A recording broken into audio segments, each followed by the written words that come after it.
Hello বন্ধুরা, আজকে একটা নতুন রেসিপি নিয়ে আসছি। এটাতে আমি কলার মোচা দিয়ে, আলু দিয়ে, সয়াবিন দিয়ে একটা তরকারি বানাবো। চলুন দেখি কিভাবে বানিয়েছি, আমি দেখাবো সবাইকে।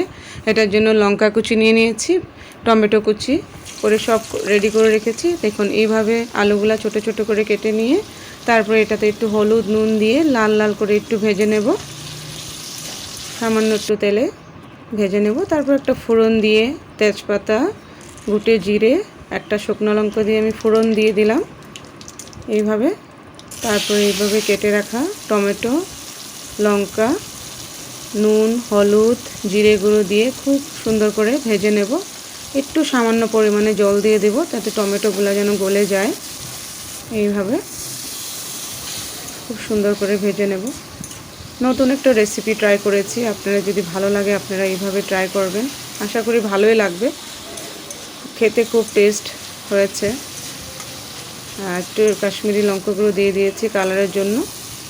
তারপর সয়াবিনগুলো আমি গরম জলে ভিজিয়ে রেখেছিলাম, নরম নরম হয়ে গেছে। এইভাবে খুব চিপে এটা রেখে দিয়েছিলাম জলগুলো ছেড়ে। তারপরে এটাতে দিয়ে দিলাম সয়াবিন, আলু আর কলার মোচাগুলো কুচি কুচি করে কেটে রেখেছিলাম।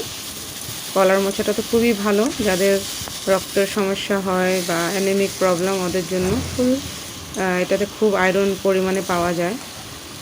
তাই এটা খুবই ভালো সবার জন্যই ভালো। এটাতে আমি রসুন পেঁয়াজ কিছুই দিচ্ছি না, কমপ্লিটলি নিরামিষ। যারা নিরামিষ খেতে ভালোবাসে ওদের জন্য ওরাও এটা রান্না করে খেতে পারবে। তারপর ঢাকা দিয়ে দিলাম 10 মিনিটের জন্য।